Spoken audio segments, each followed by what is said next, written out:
मित्रों नमस्कार। पावन ज्योतिष प्रभात यूट्यूब चैनल पर आप सबका स्वागत है। आज के वीडियो का शीर्षक है कुंडली में बैठा कौन ग्रह देगा आपको मनचाही दौलत। दौलत का मतलब वेल्थ या धन। आपके कुंडली में ही कोई न कोई ग्रह बैठा होता है जो आपको मनचाही दौलत या धन दे सकता है, लेकिन जब जानकारी नहीं है आपको तो उसका उपयोग आप नहीं कर पाते, उसका लाभ नहीं ले पाते। कोई ऐसा व्यक्ति नहीं है जिसकी कुंडली में एक कोई ऐसा ग्रह न बैठा हो जो आपको मनचाहा धन न दे दे, मनचाहा संतान न दे दे, मनचाहा विवाह न करा दे, मनचाही नौकरी न दे।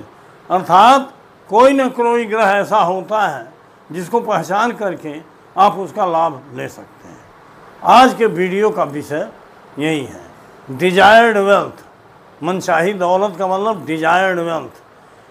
कुंडली में वीडियो में आगे बढ़ने से पहले आपसे अनुरोध है कि अगर मेरे चैनल को अब तक सब्सक्राइब नहीं किए हैं, नीचे का सब्सक्राइब बटन पुश करिए, बगल में बेल आइकन आती है उसे क्लिक कर दीजिए, आल के बटन पर पुश कर दीजिए ताकि प्रत्येक वीडियो का नोटिफिकेशन शीघ्र आप तक पहुंच जाए। वीडियो को पूरा देखिए, स्किप करके मत भगाइए, क्योंकि कंक्लूजन और रिजल्ट और आपके सफलता की कुंजी वीडियो के लास्ट में ही होती है, जिसको आप छोड़ देते हैं।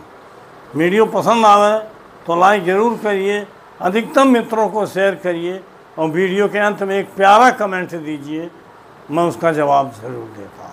आइए, एक जातक की कुंडली हमने दिया है, जिसको हमने एग्जाम्पल लिखा है।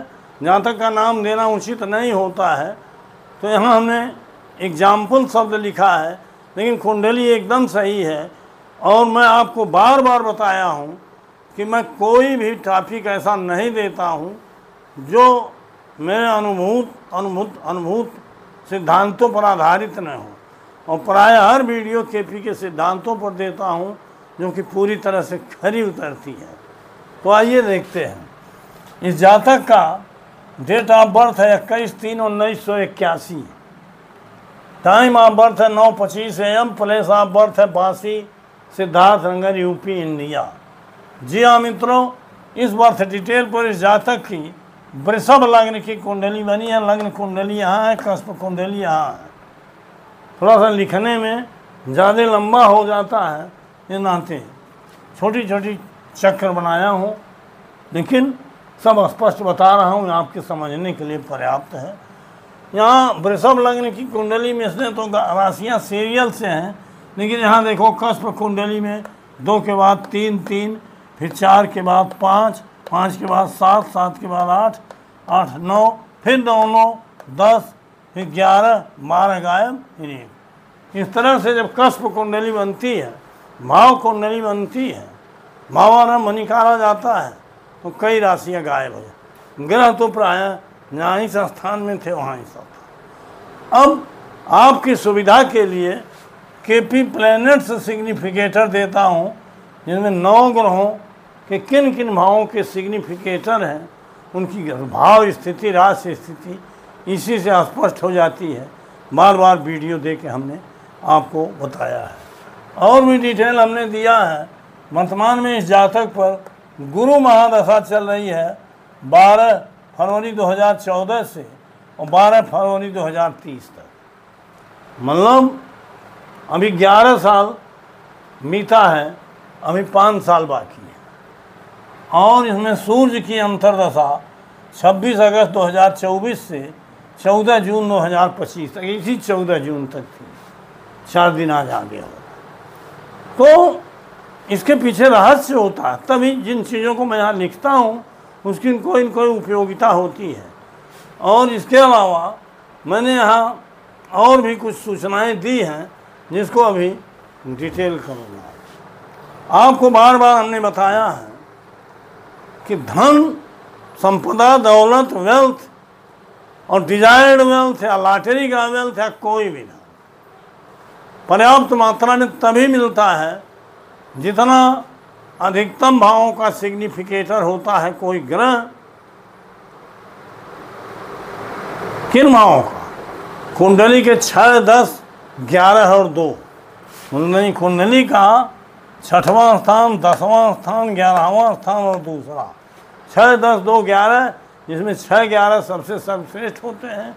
फिर 6, 10, 11, 6, 2, 10, इसमें अधिकतम भाव जिस ग्रह में आए हों, अगर उस ग्रह को आप नियम के अंतर्गत चयन कर लें, पहचान लें और उसका उपाय कर दें, तो निश्चित रूप से आपको मनचाही दौलत मिल जाएगी। इस कुंडली में मैं यही दिखाने और बताने का प्रयास कर रहा हूँ।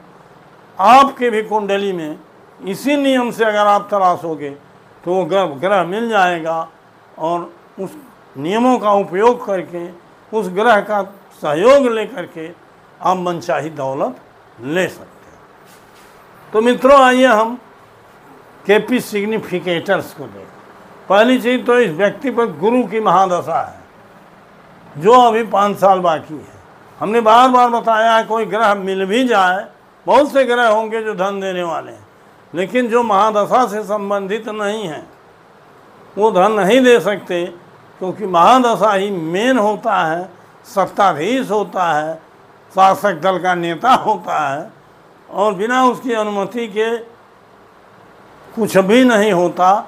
इस नाते जैसे आज कोई सत्ता पक्ष है, प्रतिपक्ष है, विपक्ष है, तो जो सत्ता पक्ष है उनसे जुड़े हुए लोगों से ही आप जुड़ करके लाभ ले सकते हैं। उसी तरह से जो महादशा स्वामी है वही सत्ताधीश है, वही मुख्यमंत्री है, वही प्रधानमंत्री है, वही नेता है, या उसके रिलेटिव जो हैं वही मंत्री हैं, वही विधायक हैं। उनका ही सहयोग ले करके आप अपनी मनोकामनाएं पूर्ण कर सकते हैं। वैसे यहाँ भी है, अगर महादशा स्वामी पॉजिटिव है, आपके अनुकूल है, या आपको धन चाहिए, तो 10, 6, 11 भावों का, अधिकतम भावों का सिग्निफिकेटर है स्वयं के द्वारा, लेकिन सबल फल मिलता है नक्षत्र के द्वारा और उप नक्षत्र के द्वारा। मतलब 6, 10, 11 में से कोई भाव नक्षत्र में जरूर आया हो, और उप नक्षत्र में भी 1, 2, 3 भाव आए हुए हों, मेनली 11वां आया हो, तो नियम की पूर्ति होती है। लेकिन उस ग्रह का स्वयं या तो महादशा स्वामी होना या महादशा स्वामी से संबंधित होना।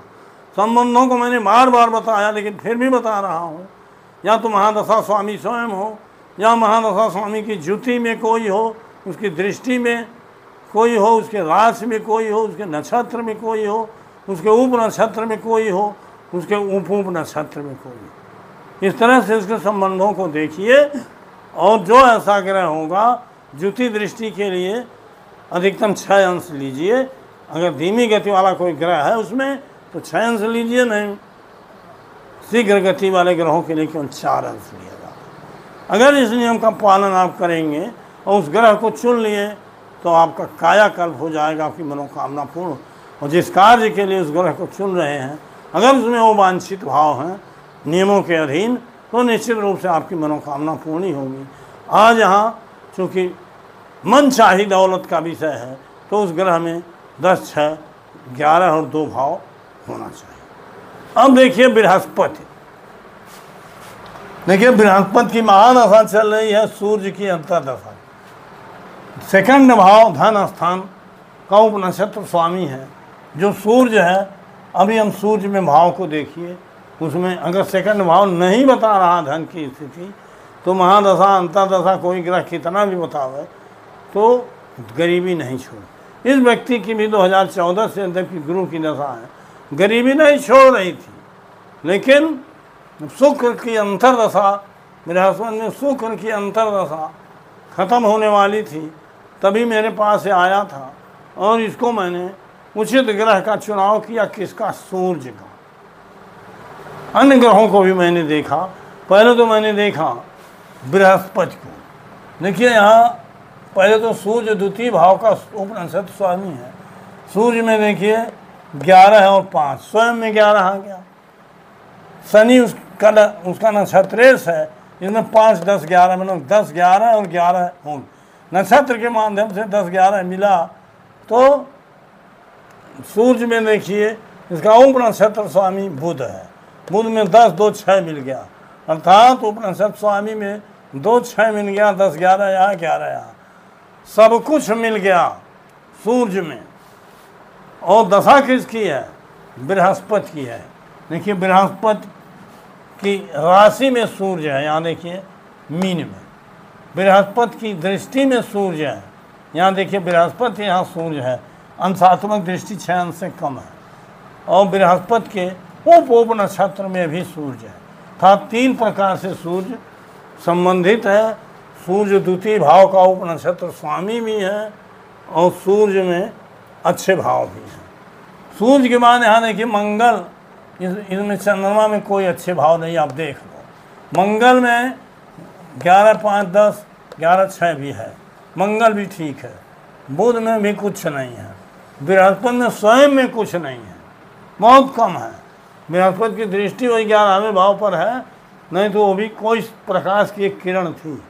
इस नाते अब बता रहा हूँ जो उपाय, बृहस्पति में भी कुछ नहीं है, केवल उपनक्षत्र स्वामी जिस नक्षत्र में उसमें 11वां भाव है। शुक्र में देखो 6वां भाव तो है, लेकिन नक्षत्र के रूप से बलवान नहीं है।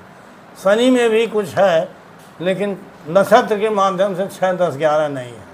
राहु है, इसमें कुछ है नक्षत्र के माध्यम से केतु, लेकिन इन सारे ग्रहों में या तो मंगल में कुछ है ज़्यादा भाव है, या तो सूर्य में भी ज़्यादा भाव है, मंगल में भी है। हम चाहते तो मंगल का उपयोग करते, लेकिन मंगल पर केवल दृष्टि है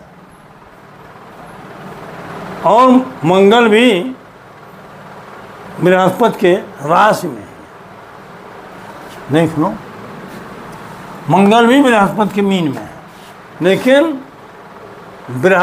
सूर्य जो है एक तो द्वितीय का समलायन है और सूर्य गुरु की दृष्टि है, गुरु के घर में भी है, और सूर्य का उप नक्षत्र स्वामी भी गुरु है। इस तरह से 1% ज़्यादा है और सूर्य में 8वां भाव नहीं दिखाई दिया, आप देखिए, जबकि मंगल में यहाँ आके 8वां दिखाई।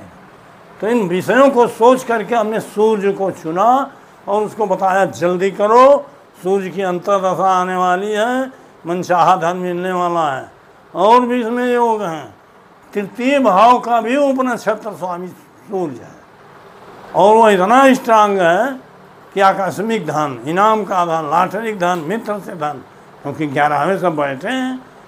तो सूर्य को हमने चुना और कहा कि जल्दी से आओ, माणिक के पहनो रूबी, उसको हमने सजेस्ट किया कि 6 कैरेट से अधिक रूबी, नेचुरल हो, लैब टेस्टेड हो, सर्टिफाइड हो, ट्रांसपेरेंट हो, पिंक कलर की बढ़िया रूबी ले लीजिए और गोल्ड मेटल में, येलो मेटल में, पीतल में, सोने में, कांसा में जड़वा करके उसको रविवार के दिन ओम सूर्याय नमः या ओम श्री सूर्याय नमः या ओम राम रीम ह्रोम सह सूर्याय नमः या ओम घृणी सूर्य के किसी मंत्र से इसको अभिमंत्रित करके राइट हैंड की रिंग फिंगर में पहन लीजिए। उसने वैसा किया और साल भर 14, अभी तो 14 को ख़त्म हो गई सूर्य की अंतर्दशा, इसी साल भर के अंदर वो जातक फर्श से अर्श पे चला गया, काफ़ी धन कमाया। तो ये मित्रों प्रमाणित विधि है, नियम है, तरीका है, इसमें कोई मैं झूठाई नहीं करता हूँ, लेकिन भैया थोड़ा सा नियम का पालन करना पड़ेगा। या तो स्वयं ज्योतिष सीख रहे हो, ज़्यादा लोग सीख भी नहीं सीख पाए हो, तो मैं तैयार हूँ, आपका सहयोग करता हूँ, परामर्श देता हूँ, लेकिन भैया परामर्श के लिए थोड़ी दक्षिणा देनी पड़ती है, उसमें कठिनाई हो तो स्वयं सीख लीजिए। सैकड़ों लोग सीख करके ज्योतिषी हो गए।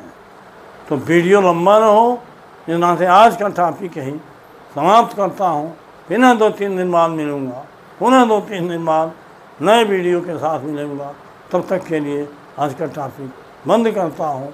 बहुत बहुत धन्यवाद, हार्दिक शुभकामनाएं।